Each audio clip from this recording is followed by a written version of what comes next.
Total Recall, Total Mind Bending Collection. Oh my. Wow. Laserdisc. THX Laserdisc pressing.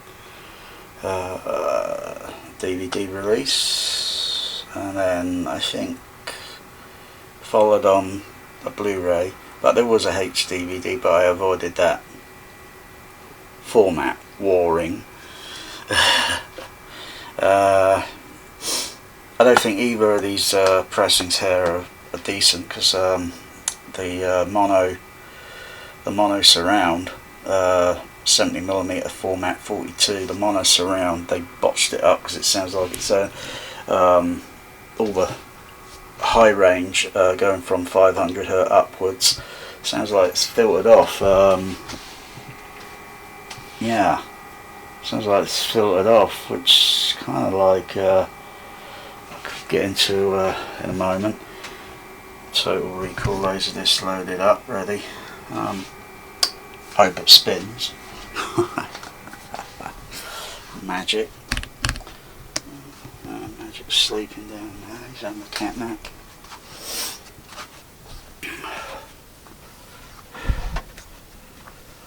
Oh, so this is like a kind of Total Recall re-review. I'll make it quick and sloppy. Don't really give a damn about the movie. So DVD's already playing on the Sony.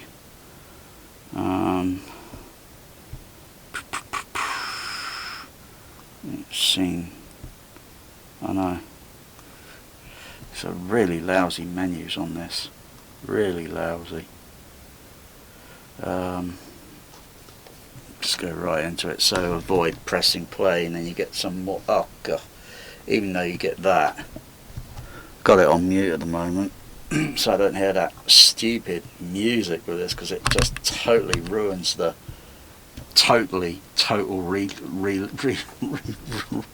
ruins it. Oh shit. I've got to switch that over to Dolby Digital, so don't have any of that stupid upmixing nonsense playing.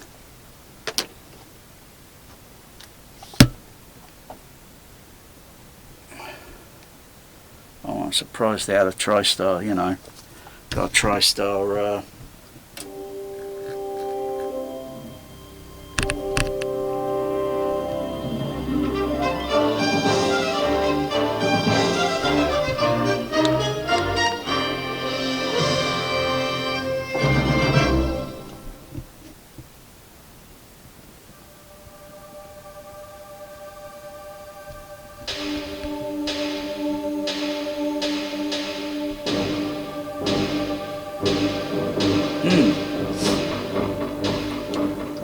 yeah.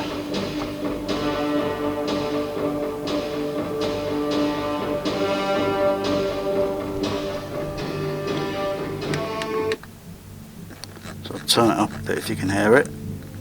That's the surrounds playing in the background.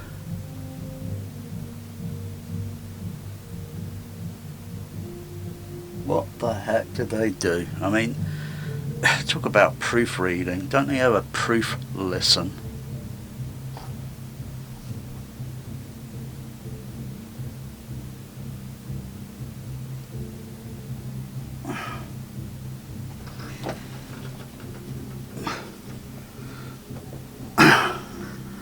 Yeah, but sounds like so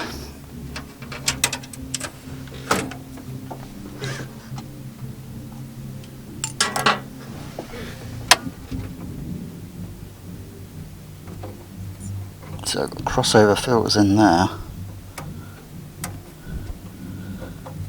I'm switching them on and off, but okay, where roughly it's probably around the 500Hz range, which is pretty typically common, I would say. If it was 70mm mag damage to the HF track, or let me see. I'm trying to remember how the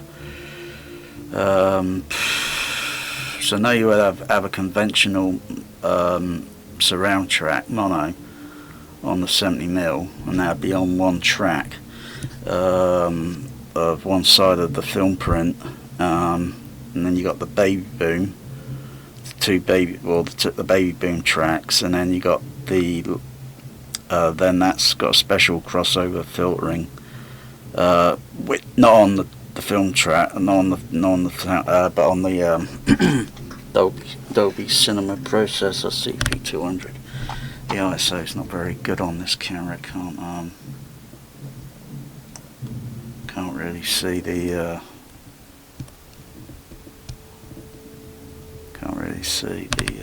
background very clearly in the darks. Now that red there looks good. I'll turn that ISO down a bit. Red's not too bad there. That's not too bad. I mean, picture's about, well, it's taken off a film, isn't it? But does it have traces of DNR, edge enhancement?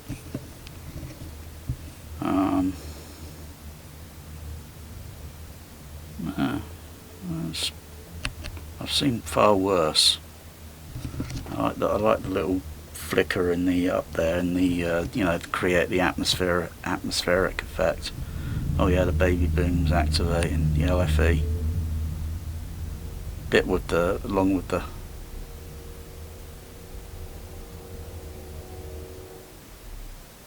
oop. You get that bass drop, don't you? You get that bass drop. So yeah, I mean, transfer wise, it looks okay. I'd give it a. Yeah, I mean, I could see sort of grain structure in there somewhere.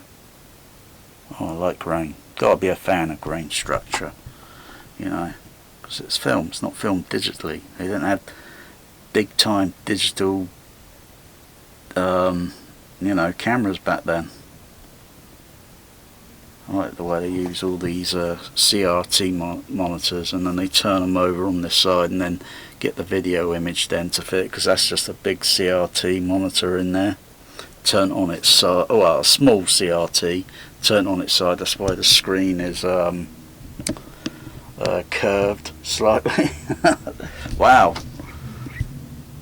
They might have been recycling, total recycling CRT monitors in the era in the 2020 to 50 whatever it is.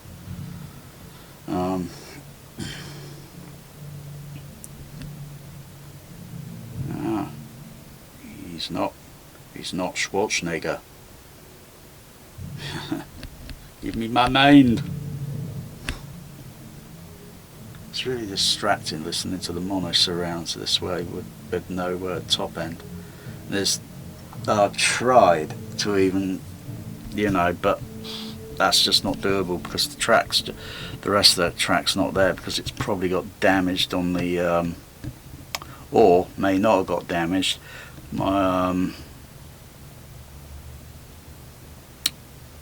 Just whoever did the transfer didn't have any idea about film. Shouldn't even been in the industry, playing playing Blu-ray transfer for mummy and daddy, someone that just doesn't know fucking film, for Christ's sakes. Or it is a damaged print of so many, because it's not like but I think this is the same on the DVD. Let's switch over to the DVD.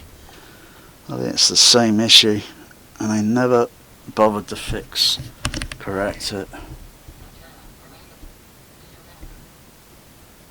Just waiting for that to. Oh, that's the DVD playing.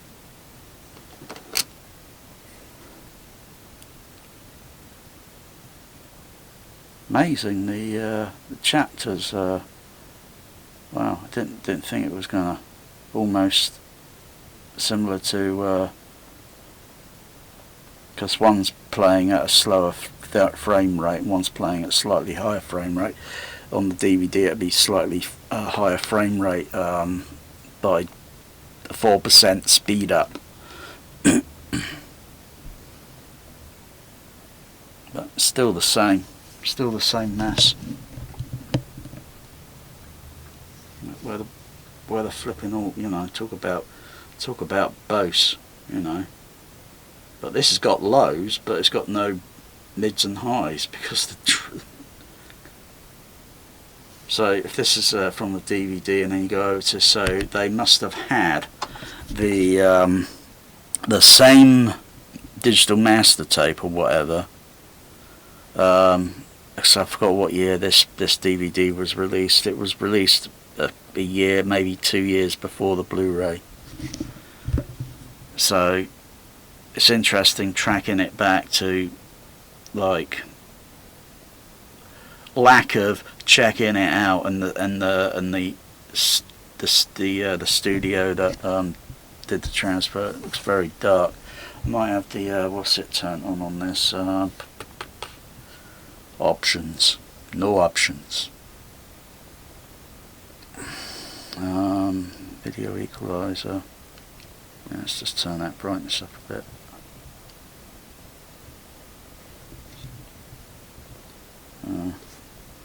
And it might be also on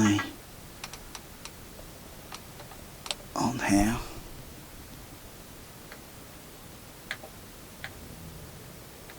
Yeah, turn that brightness up a bit.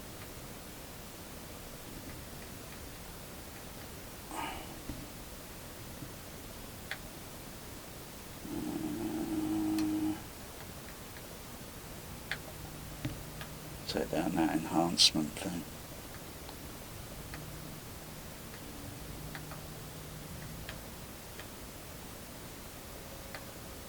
And I'll just take the saturation up just a tiny bit, Leave the contrast where it is. Yeah, still the same.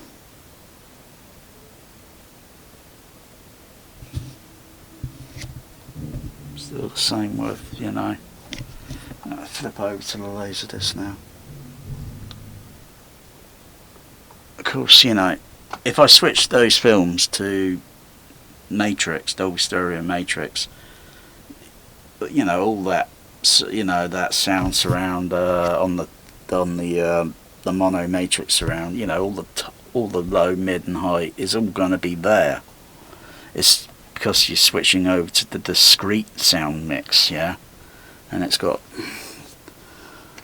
pretty, you know, that's why I probably couldn't care less about buying this movie again on the HDVD format or the son of the Blu-ray, other total bloody remilking, because that's what it is. It's remilking it, and I'm sick and tired of this garbage. I only have 3 pressings of this bloody movie, and I don't care to buy it again. I think they could keep 4K. The studio can keep it, and wonder why we're not making a total load of money on it, because I couldn't care less for it. Laserdisc.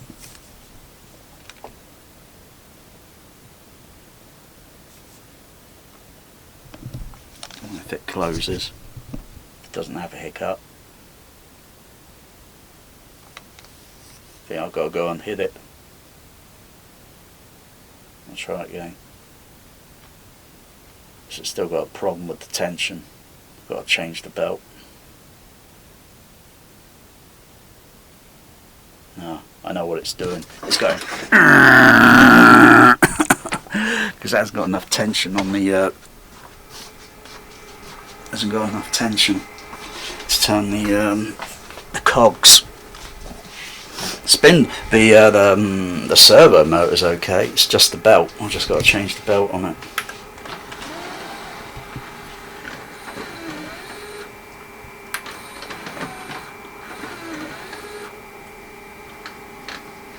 Okay. Magic.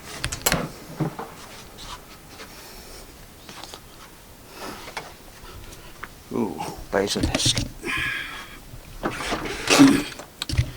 I'll switch over to there. I think I should be on Laserdisc mode there. Yeah.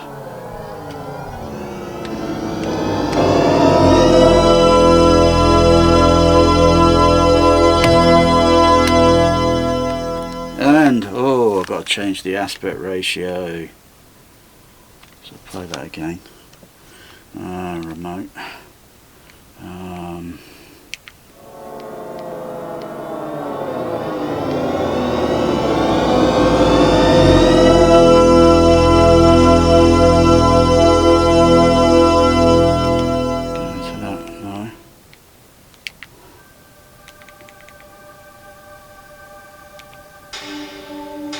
Pressing the wrong button. I hate this fucking remote. Now it's got to go up a bit more on the vertical.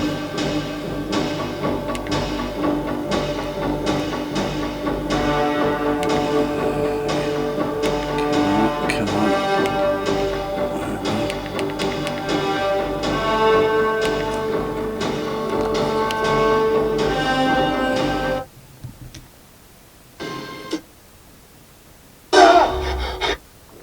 It's got to go up a little bit more on the vertical. It's got to go up a little bit more on the vertical.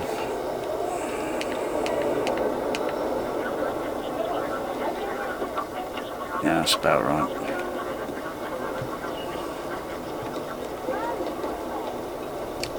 So you still get black bars, which is very, very nice, very chic.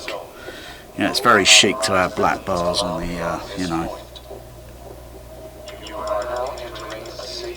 Of course, you know, the film print, the actual film print, on film, the black bars, yeah, or the, I forgot what you call them, rack, I think they were called rack bars or rack line. No, rack line is when it goes out of rack and then you adjust the thing on the projector to, because it kind of shifts up or shifts whatever, and you just adjust the, there's a thing on the side of the projector that you adjust and it just shifts it back down into position. Sometimes, you know, film goes out of rack, but the black bars on widescreen films are a bit thicker, and the black bars on scope movies are very thin. And then you got what's then called an aperture plate that goes in, yeah, pushes in and out. It's usually standard on 35 projectors. An Academy ratio aperture plate would be kept separate, because usually you have two slots on the aperture plate to mask some of the black bars and such, and mask off any